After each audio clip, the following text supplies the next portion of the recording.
Ethan adjusted the controls of his small exploration shuttle as it descended toward the scarred surface of Veyora 9, a planet few humans dared to visit. The planet had been ravaged by years of war between local alien factions, and intelligence reports said entire settlements were abandoned. Yet Ethan's mission was simple: deliver humanitarian aid to any survivors, no matter how few, and gather data about the planet's post-war ecosystem. The shuttle's landing was rough. Dust and debris swirled around him as he cut the engines and stepped onto the barren ground. The air was thin but breathable, filtered through his mask. He scanned the horizon, noting ruined buildings, shattered towers, and blackened craters. The silence was unsettling. It was as if the entire planet was holding its breath. Then faintly he heard it, a soft, almost imperceptible sound, like someone crying. Ethan froze. He checked the sensors. No life signs within 100 meters, but the sound persisted. Cautiously, he moved toward the noise, careful not to step on sharp metal shards that littered the ground. He found her in the remains of what must have been a small home. A little alien girl, no more than 7 years old by human standards, sat huddled against a broken wall. Her violet skin shimmered slightly in the dim light, and her large round eyes glistened with tears. Dust coated her tiny body, and her thin clothing was torn. She rocked slightly, whispering to herself in a language Ethan did not understand. Ethan knelt a few feet away and raised his hands in a non-threatening gesture. "It's okay," he said softly. "I'm not going to hurt you." He activated his universal translator. "I can help you. Do you want to come with me?" The girl froze. Her eyes widened in fear, but she did not run. Something in his calm voice seemed to reach her. Slowly, she shook her head, muttering words that the translator rendered as fragmented phrases. "No. Safe, gone." Ethan nodded, understanding that her trust had to be earned. He stayed on the ground with her for hours, speaking softly, showing her his hands were empty, even sharing some water. He learned that she understood gestures better than words and that she was aware of the dangers around her. By nightfall, she allowed him to approach and gently lifted her into his arms. He could feel her small body trembling, her tears soaking into his suit. "You're safe now," he whispered. "I'll take care of you." Back on the shuttle, she remained silent, staring out at the dying landscape below. Ethan decided to call her Lyra, after the constellation he had loved since childhood. "Lyra," he said softly, "we'll get you somewhere safe, somewhere you can smile again." The journey to human space was long. Ethan faced logistical challenges. Lyra required special nutrition, her physiology was delicate, and her emotional state was fragile. He learned that she had incredible intelligence. She could operate parts of the shuttle system that even Ethan had struggled with. At times, her small hands danced across control panels, stabilizing the engines or repairing communications arrays with a precision that amazed him. Despite her abilities, Lyra was deeply traumatized. She flinched at sudden noises, avoided eye contact when people spoke to her, and sometimes whispered in her native language to herself for hours. Ethan would sit beside her, holding her hand, telling her stories about Earth, about stars, about humans who had fought for kindness and justice. Slowly, she began to respond. A small smile, a whispered word in broken human tongue, a tentative touch on his arm. The human authorities were not supportive. When Ethan contacted the Galactic Welfare Council, he was warned. "Raising an alien child, especially one from a traumatized species, is highly irregular," the council said. "There are risks. Her biology, her mental state, it's unpredictable. You're responsible for her safety, but also for the consequences. Many factions will be interested in her." Ethan listened politely, but he ignored their warnings. He had made a choice. Lyra had survived horrors that no human could imagine, and she deserved a chance at life, a family, and a home. As they approached the orbit of a human colony, strange events began. Lyra would stare at consoles and panels, her small fingers hovering over controls, and suddenly the lights or screens would respond. Ethan watched in awe as she interacted with the ship's systems as if she had an innate understanding of energy and technology. When he asked her how she knew what to do, she only whispered, "It calls like it knows me." One evening, while they were in transit, Lyra spoke for the first time about her past. In broken sentences, aided by the translator, she described her home city, its towering crystal spires, and how the war had destroyed everything. She spoke of losing her family, of seeing others perish and of hiding in rubble for days, surviving on scraps. Her voice was soft but carried the weight of tragedy. Ethan listened quietly, holding her close, his heart aching for her. Then something unexpected happened. Lyra connected with a small alien artifact that Ethan had picked up during their rescue. The device, no larger than a human fist, pulsed when she touched it. She closed her eyes and a soft violet light enveloped her hands. The artifact responded to her emotions, amplifying her grief, her fear, and then her faint joy. The ship hummed with energy, its systems responding in ways Ethan could not explain. It's not just a toy, Ethan murmured. It's alive somehow. And it responds to you, Lyra. Lyra looked up at him, her eyes wide and amazed. For a moment, the sadness in her gaze softened. She reached out and touched his cheek, a simple gesture that conveyed trust, gratitude, and a fragile happiness. But the artifact had done more than just glow. It had emitted a signal, one strong enough to be detected across the galaxy. Within hours, sensors picked up multiple incoming transmissions. Some were friendly, curious explorers who wished to study and protect Lyra. Others, however, were far more dangerous, bounty hunters, rogue scientists and corporations eager to exploit her abilities for profit. Ethan realized that by saving Lyra, he had made them both targets. The decision he had thought was simply about rescue and kindness now carried consequences that stretched across light years. But he did not waver. He tightened his grip on Lyra, whispering, "No one will take you from me. Not now, not ever." Lyra leaned into him, her small body shaking, but her heart began to trust. She sensed his sincerity, his determination, and for the first time in months she felt something close to safety. Even though danger loomed, even though the galaxy was vast and filled with threats, the bond between human and alien grew stronger. Ethan began teaching her about human culture, about Earth's art, music, and history. Lyra listened intently, fascinated by the stories of exploration and courage. She even began attempting simple human words, her accent thick, her voice soft but determined. At night she would hum alien songs mixed with human tunes, a strange but beautiful combination that brought warmth to the shuttle. Through it all, Ethan marveled at her resilience. Despite the weight of loss and the fear of the unknown, Lyra was alive, learning and beginning to trust. And though she was the saddest girl in the galaxy, he saw the faintest flicker of hope in her eyes, a flicker that would grow eventually into a light powerful enough to shine across worlds. By the end of their first week together, Ethan had made a decision. No matter what dangers awaited them, he would protect Lyra. He would not allow anyone to turn her into a weapon, a spectacle, or a subject of study. She would be free, she would be happy, and together they would face whatever the galaxy could throw at them. And somewhere deep in the void of space, the artifact continued to pulse faintly in Lyra's hands, a reminder that she was more than a survivor.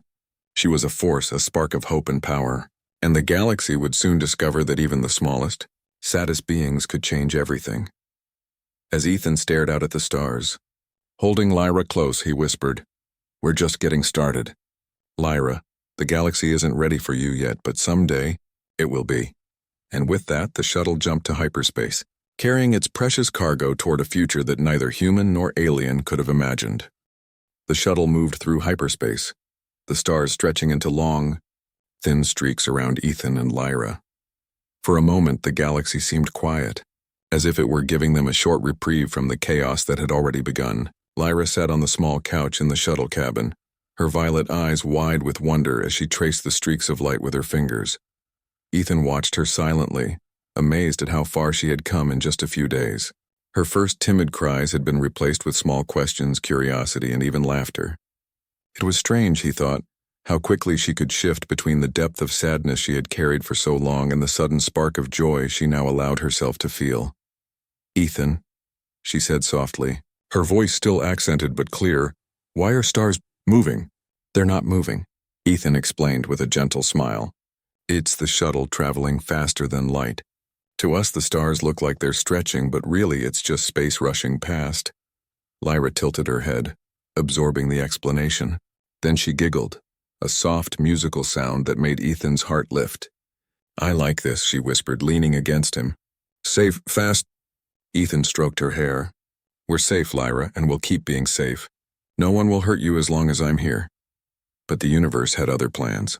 Even as they enjoyed these quiet moments, Sensors aboard the shuttle detected multiple incoming ships closing in at sublight speed. Ethan's stomach tightened. He had expected curiosity, yes, but also danger, and now it seemed danger had arrived sooner than he thought. "Lyra," he said, quickly activating the ship's defensive systems. "Stay low and hold on." Lyra's small hands gripped his arm. "Bad people?" she asked, eyes wide. "Yes," he said firmly, "but we can handle them. Together." The first ship opened fire, energy pulses striking the shuttle's shields. Ethan maneuvered the vessel with careful precision, ducking, twisting, and diving between asteroid fields that dotted the outer rim of the system. Lyra watched the displays, her violet eyes flashing with something beyond fear, a strange comprehension. Then it happened. She reached out with one small hand, hovering above the ship's control console. The artifact she carried began to glow, sending pulses of violet light through the shuttle's systems. Screens flickered, shields reinforced themselves, and the attacking ship's energy blasts failed to penetrate. Ethan stared in astonishment. "Lyra, you're doing this?" Lyra nodded, concentrating with all her strength. "Protect us." It was the first time she had used her ability in such a direct way, and the results were remarkable. The attacking ship, unable to break through, eventually disengaged, leaving a trail of stunned and confused opponents behind. Ethan exhaled deeply, realizing that his adopted daughter was not just brilliant, she was powerful in ways the galaxy had never seen. Over the next few weeks, as they traveled toward the nearest human colony, Ethan began to notice more about Lyra's abilities.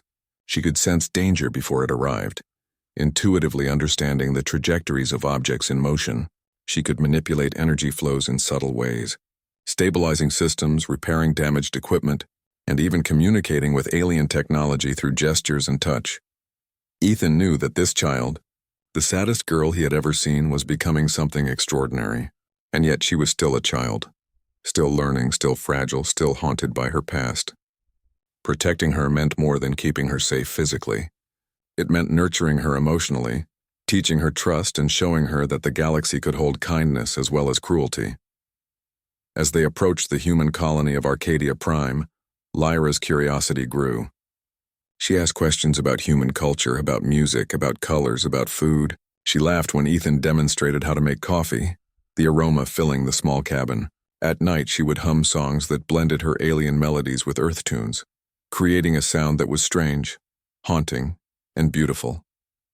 Despite their peace, the danger was never far.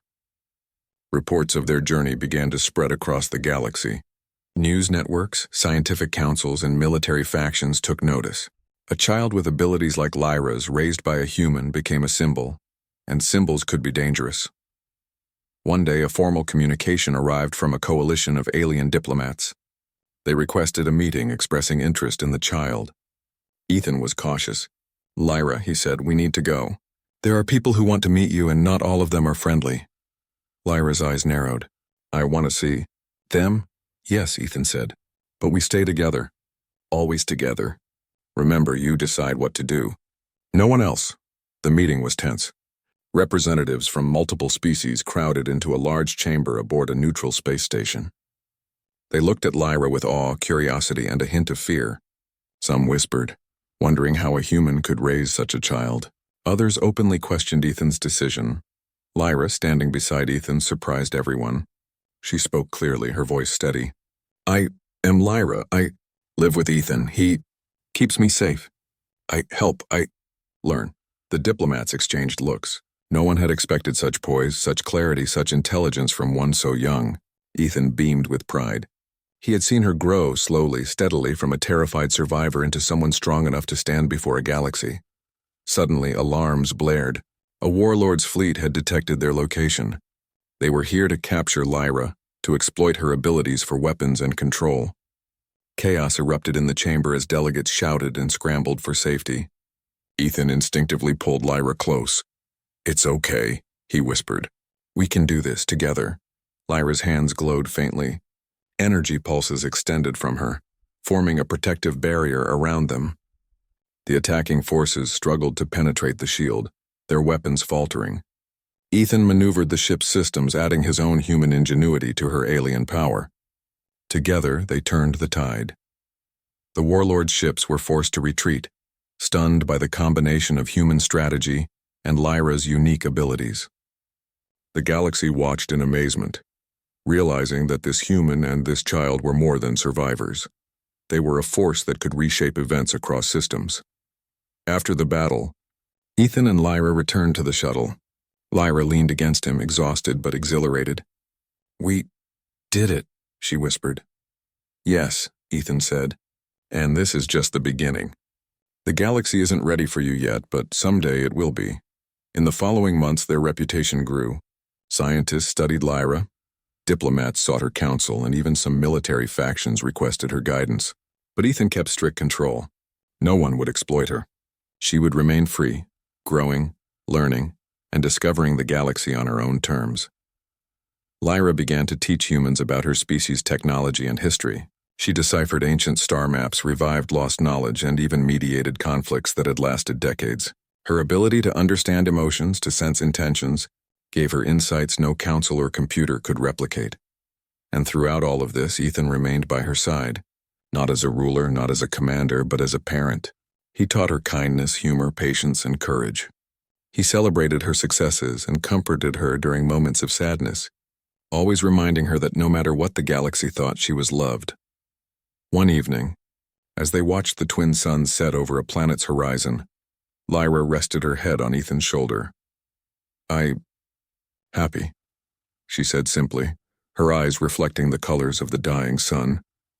Ethan smiled, holding her close. "I know, Lyra, and you deserve every bit of it." The artifact pulsed gently in her hands, a quiet reminder of the power she held and the responsibility that came with it. But Lyra no longer felt fear. She had a human to trust, a galaxy to explore, and a life that was no longer defined by loss and sorrow. The galaxy, which had once only seen a fragile, grieving child, now saw a symbol of hope, courage, and unity. Lyra, the saddest girl in the universe, had become a beacon that connected worlds. And Ethan, the human who had dared to adopt her, proved that compassion and bravery could truly change the course of history. As they prepared for their next journey, venturing into uncharted systems, Ethan whispered, "Whatever comes, Lyra, we face it together." "No one can take that from us," Lyra smiled, violet eyes shining. "Together," she repeated, and with that, the shuttle jumped to hyperspace again, carrying not just a human and a child, but a story that would echo across the stars, a story of loss, hope, and the extraordinary bond between a human and the alien girl who would shock the galaxy.